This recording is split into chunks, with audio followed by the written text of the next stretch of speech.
Agro-Liga 2025. Am სახელწოდების კონკურსში მონაწილეობის მსურველთა რეგისტრაცია დაიწყო. პროექტი გარემოს დაცვითი ინფორმაციისა და განათლების ცენტრის ორგანიზებით ხორციელდება. კონკურსში მონაწილეობის მიღება შეუძლიათ აგრარული მიმართულების უმაღლესი სასწავლებლების ბაკალავრიატებსა და პროფესიული საგანმანათლებლო სასწავლებლის მსმენელებს. საკონკურსო დარგებს შორისაა მევენახეობა, მცენარეთა დაცვა, მეფუტკრეობა, სატყეო საქმე, ეკოლოგია და ბიომრავალფეროვნება. ორგანიზატორთა განმარტებით პროექტი ის მიზანია აგრარულ სფეროში პროფესიული ცოდნის გავრცელება, აგრარული და გარემოს დაცვითი საგანმანათლებლო სექტორების განვითარების ხელშეწყობა, წარმატებული სტუდენტების წარმოჩენა და წახალისება. რეგისტრაცია დაიწყო და რეგისტრირება დაინტერესებულ პირებს შეუძლიათ 18 აპრილამდე.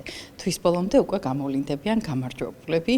ტესტირების გზით ჩატარდება თვითონ კონკურსი, ბეჭდურის სახით იქნება, რამდენიმე ლოკაციაზე ჩატარდება ტესტირება, შესაბამისად არ იქნება მხოლოდ თბილისში და მთელი ქვეყნის მასშტაბით ხორციელდება ისედაც კონკურსი. ჩვენ ყოველთვის ვცდილობთ, რომ ეროვნულ დონეზე მთელი ქვეყნის მასშტაბით მივცეთ ყველა დაინტერესებულ პირს შესაძლებლობა, რომ ჩაერთოს როგორც საგანმანათლებლო, ისე საინფორმაციო ღონისძიებებში და პროგრამებში. ამ მიმართულებითაც, რა თქმა უნდა, მოვუწოდებთ ყველა სტუდენტს, მოსწავლეს, კოლეჯის მოსწავლეს, რომ დარეგისტრირდეს, მონაწილეობა მიიღოს აგროლიგის კონკურსში და ჩვენ შევეცდებით გამოვავლინოთ გამარჯვებული და გადავცეთ მნიშვნელოვანი პრიზები სერტიფიკატებთან ერთად. რეგისტრაციის ეტაპზე საინფორმაციო შეხვედრები გაიმართება უკვე რეგიონებში, კოლეჯებშიც და უნივერსიტეტებშიც იმისათვის, რომ მაქსიმალური ინფორმაცია მივაწოდოთ პოტენციურ დაინტერესებულ პირებს, ვინც შესაძლებელია რომ მიიღოს მონაწილეობა აგროლიგის კონკურსში.